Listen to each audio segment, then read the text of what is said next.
Общий привет, большое спасибо, что смотрите, лайкаете, комментируете. Вы на канале Фан Мышан, и сегодня мы отправляемся в путешествие.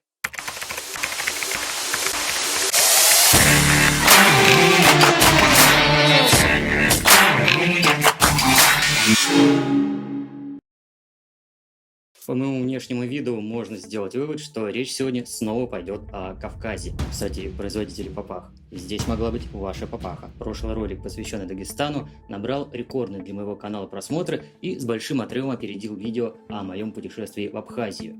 Сегодня в это соревнование врываются представители региона, футбольный клуб которого в 90-е единственный, кто кроме московского «Спартака» смог стать чемпионом России.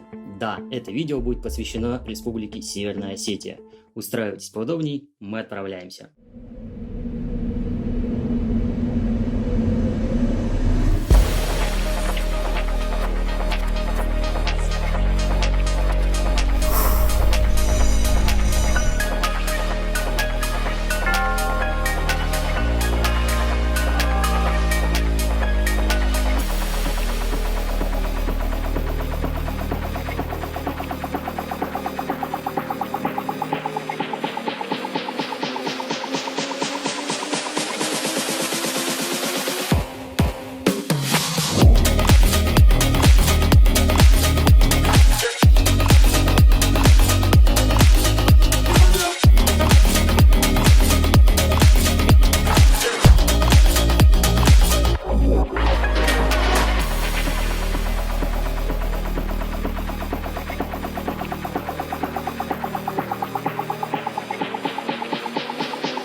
Я думаю, что нас будут ловить менты.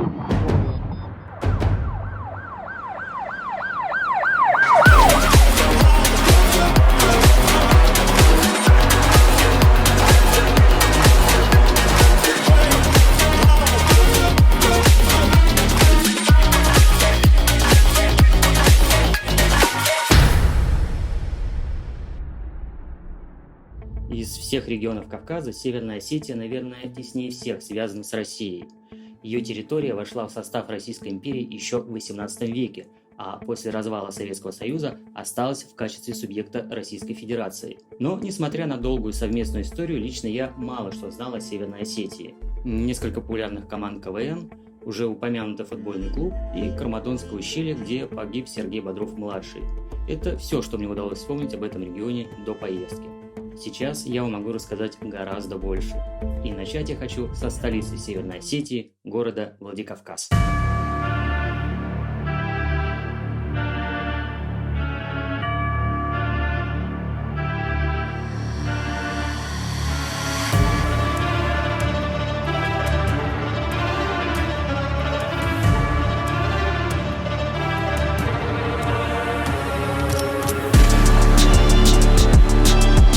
Город возник на месте русской военной крепости, и на самом деле у него два названия.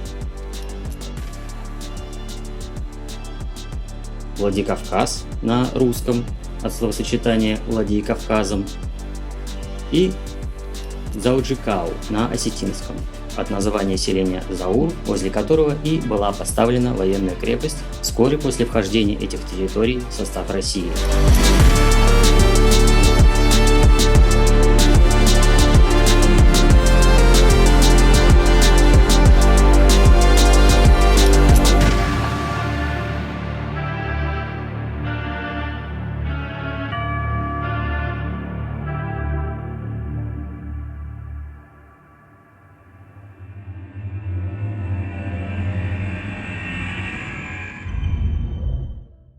Как бы продолжая традиции, начатые двойным названием, Владикавказ и развивался в двух направлениях. Первое – это военное, что очевидно, и в этом направлении он стал важнейшим транспортным узлом на военно-грузинской дороге. Второе, что менее очевидно, это культурное направление. Здесь, во Владикавказе, находится один из старейших театров России, в котором свои первые пьесы ставил Булгаков.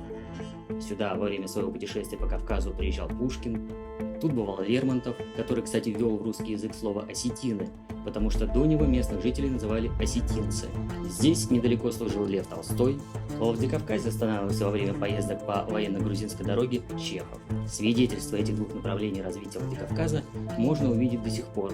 И если в военные гарнизоны вас, конечно, никто не пустит, то памятники, музеи и театры вполне доступны для посещения. Но давайте будем откровенны. Процент театралов и пушкинистов среди приезжающих в Северную Осетию туристов невысок. Поэтому в самом городе туристы практически не задерживаются. Ведь самое интересное начинается, когда выезжаешь за пределы города.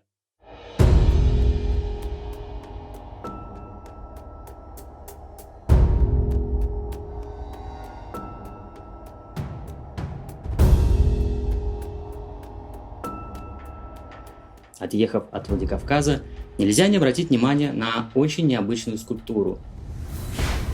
Это святой Георгий, самый почитаемый святой у осетин. Некоторые считают, что это местный вариант Георгия Победоносца. Другие с ними категорически не согласны и уверены, что это другой Георгий. Как мы видим, традиция двойственности продолжается и здесь.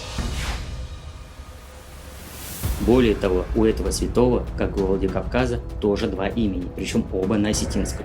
Дело в том, что святой Георгий – это покровитель мужчин, путников и воинов, поэтому считается, что женщинам не следует произносить его имя.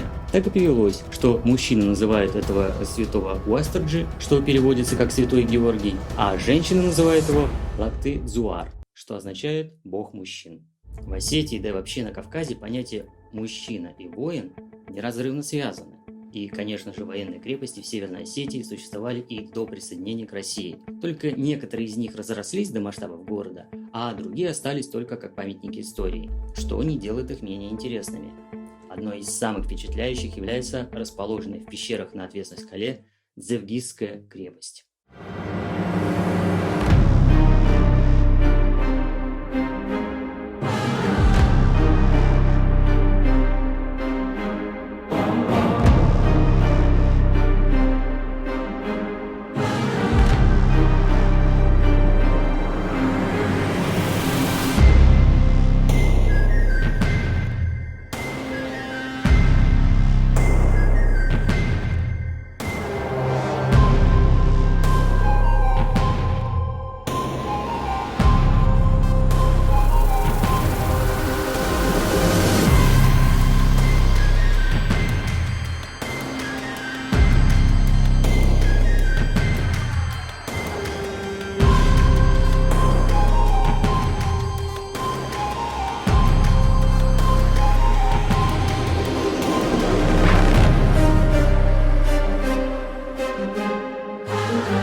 Сразу хочу предупредить, что добраться до этой крепости и побродить внутри – дело непростое, хотя оно того стоит. Если же вы хотите в Северной Осетии посмотреть что-то более доступное, то рекомендую отправиться в город мертвых.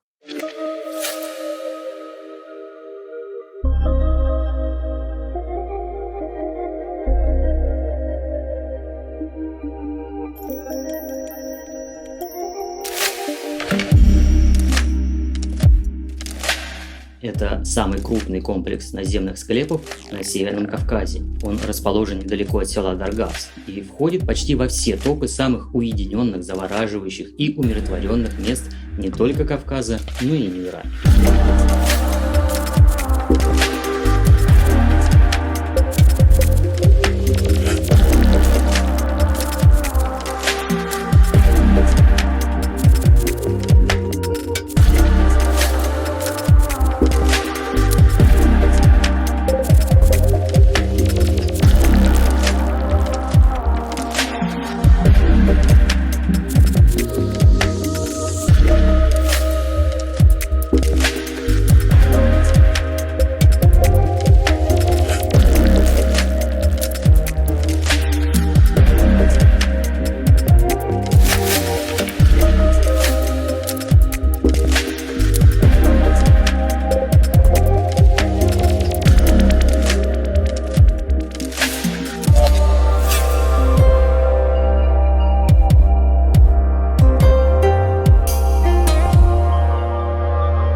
Кстати, я вас обманул. Когда перечислял, что же я знал про Северную Осетию до поездки, я совсем забыл упомянуть осетинские пироги. Это, можно сказать, бренд, известен по всей России. И я задумался, а почему такими популярными стали именно осетинские пироги? Ведь у каждого из народов Кавказа есть плюс-минус схожая выпечка. Но настолько массового распространения она не получила. Я погрузился в эту тему и, как мне кажется, сумел разгадать тайну популярности осетинских пирогов.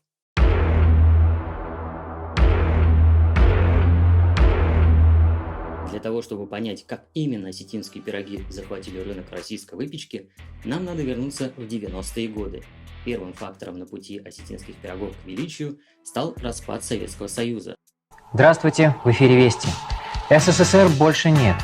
Республики Кавказа и Закавказья обрели независимость, поэтому численность армянской, грузинской и азербайджанской диаспоры в Москве стала уменьшаться. В то же время ряд конфликтов в кавказских регионах, оставшихся в составе Российской Федерации, и общее экономическое положение в стране привели к миграции населения в столицу. Соответственно, численность этих диаспор в Москве, в том числе и осетинской, существенно увеличилась.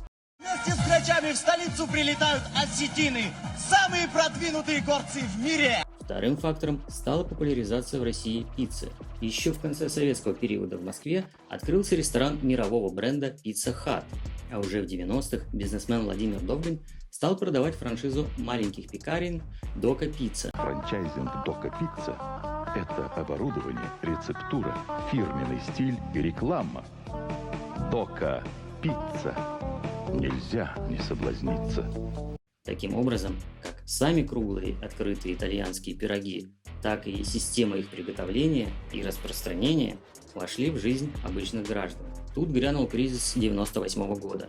Большинство мелких пиццерий разорились, но бизнес-модель осталась. Ею и воспользовались представители кавказской кулинарии, предложив покупателю более простую в производстве и более привычную пищу.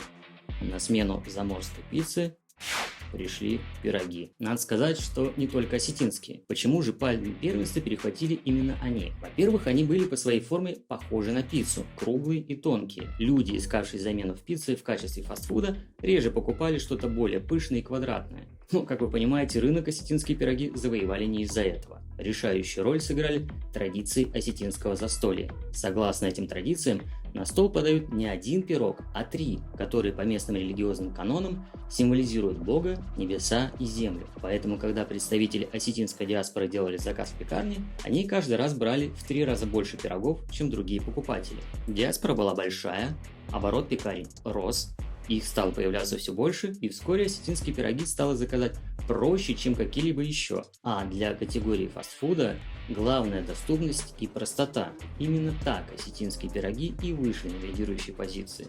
Я так думаю. Но если у вас другая версия событий, напишите в комментариях, я с интересом ее изучу. Конечно, когда речь заходит о Северной Осетии, нельзя не упомянуть про горы. Они невероятно красивые, завораживающие, и на них так и тянет забраться. Но без соответствующей подготовки это сделать не только трудно, но и опасно. Поэтому я воспользовался парапланом.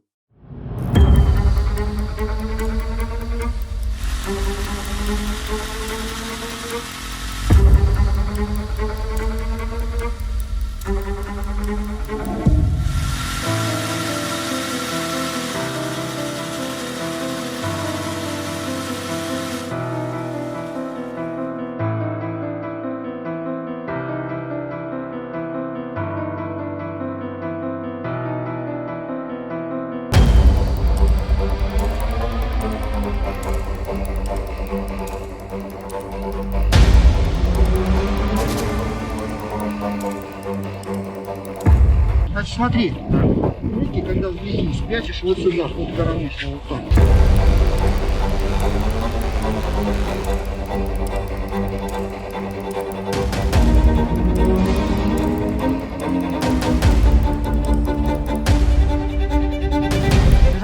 Бежать, бежать, бежать, бежать, бежать.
Вот там Грузия уже, в той стороне. Кармадон он так впереди. Интересно, какие ПВО у нас были раньше, наши или грузинские? Я думаю, что нас будут ловить менты. Да, лучше. Все банально. Мы в спиральку сможем закрутиться? Покрутиться? Да.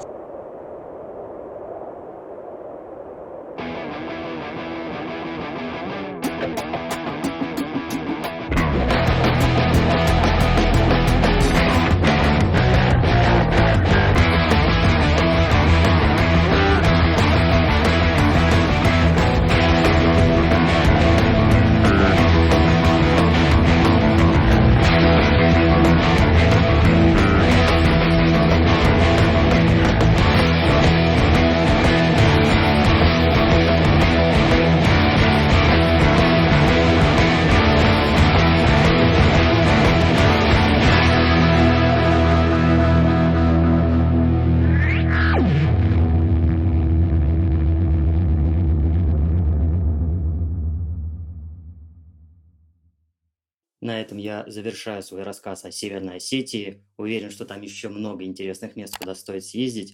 Посоветуйте в комментариях и поделитесь своим опытом. Но перед этим поставьте лайк этому видео и подпишитесь на канал. А на этом все, но дальше будет много интересного.